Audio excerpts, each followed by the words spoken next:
ভোরের প্রথম আলো যখন গঙ্গার ঢেউয়ের উপর পড়ে, শিউলি ফুলের গন্ধ ভেসে আসে বাতাসে, তখনই বুঝি মহালয়া এসে গেছে। এই দিন শুধু দেবী দুর্গার আগমনের বার্তা নয়, বরং আমাদের পূর্বপুরুষদের স্মরণের দিন। আমাদের শিকড়, আমাদের অস্তিত্ব সবকিছুর সঙ্গে জড়িয়ে আছে এই মহালয়া ও তর্পণ। আজকের ভিডিওতে আমরা জানবো কেন এই দিন এত গুরুত্বপূর্ণ, কিভাবে করা হয় তর্পণ, আর এর আধ্যাত্মিক তাৎপর্যই বা কি। আমাদের হিন্দু শাস্ত্র চ্যানেলে আপনাদের আরো একবার স্বাগত।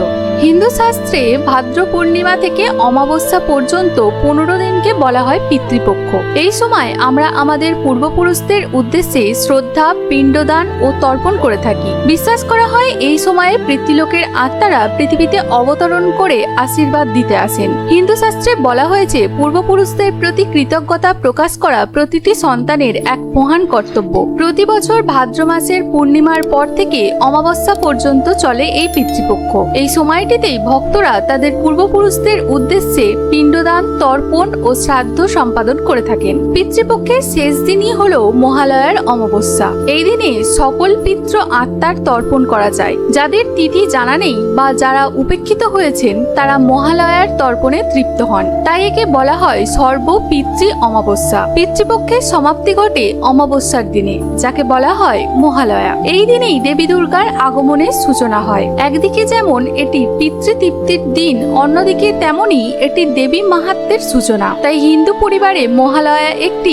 দ্বিগুণ তাৎপর্যময় একদিন। আপনারা জানবেন কাশীর মণিকর্ণিকা ঘাটে ভোরবেলা হাজার হাজার মানুষ গঙ্গা স্নান করে তর্পণ করেন। নদীর ঘাট ভরে ওঠে তিল, কুশ ও ফুলে। বিশ্বাস করা হয় কাশীতে করা তর্পণ সরাসরি পিতৃলোকে পৌঁছে যায় এবং আত্মারা মোক্ষ লাভ করেন। এবার আসা যাক কিভাবে তর্পণ করা হয়। তর্পণ মানে সন্তুষ্ট করা। এই দিনে জলে তিল, কুশ দ্বারা পূর্বপুরুষদের আহ্বান করা হয় এবং তাদের শান্তি ও মোক্ষের জন্য প্রার্থনা জানানো হয়। শাস্ত্র অনুযায়ী ভোরবেলা নদীর ঘাটে বা গঙ্গার তীরে যেতে হয়। কুশাসনে বসে দক্ষিণ মুখ হয়ে জলে তিল, অক্ষত এবং ফুল নিয়ে তা জলে নিবেদন করাই হলো তর্পণ। এই সময় মন্ত্র উচ্চারণও করতে হয়। ওং পৃথিব্য শ্রদ্ধায় নমঃ।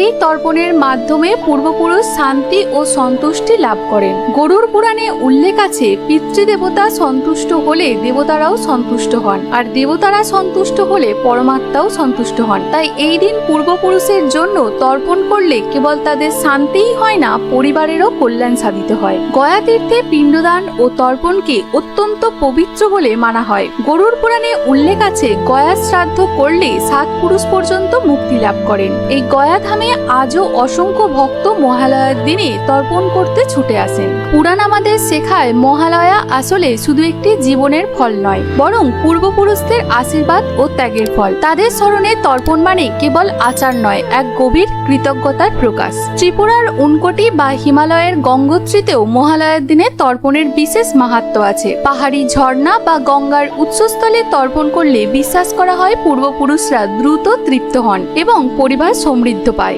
মহাভারতে বলা হয়েছে মহাবীর কর্ণ জীবদ্দশায় অসংখ্য দান করেছিলেন। সোনা, রূপা, অমূল্য রত্ন, গরু, ভূমি সবই তিনি দান করতেন, কিন্তু তিনি কখনো অন্ন দান করেননি। যখন কর্ণ স্বর্গলোকে গেলেন তখন তাকে সোনার রত্ন পরিবেশন করা হলো, কিন্তু খাদ্য দেওয়া হলো না। এতে তিনি তৃষ্ণার্ত ও ক্ষুধার্ত হয়ে কষ্ট পেতে লাগলেন। তখন দেবতাদের কাছে তিনি প্রশ্ন করলেন, আমি জীবনে এত দান করেছি, তবে কেন আমাকে অন্ন দেওয়া হচ্ছে না? তারা বললেন, কর্ণ, তুমি জীবদ্দশায় বহু দান করেছো, কিন্তু তোমার পূর্বপুরুষদের জন্য তর্পণ বা অন্নদান কখনো করনি, তাই তোমার এই অভাব। তখন কর্ণ অনুরোধ করলেন, আমাকে একবার পৃথিবীতে পাঠিয়ে দিন, যাতে আমি পিতৃদেবদের জন্য তর্পণ করতে পারি। দেবতারা তার প্রার্থনা মঞ্জুর করলেন এবং কর্ণকে পিতৃপক্ষের পৃথিবীতে আসার সুযোগ দিলেন। তাই সেই সময়ে গঙ্গায় নেমে অন্ন জল তর্পণ করলেন পূর্বপুরুষদের উদ্দেশ্যে কর্ণ। আর সেই থেকেই বিশ্বাস করা হয় পিতৃপক্ষের তর্পণ করলে সকল পূর্বপুরুষের আত্মা তৃপ্ত হন।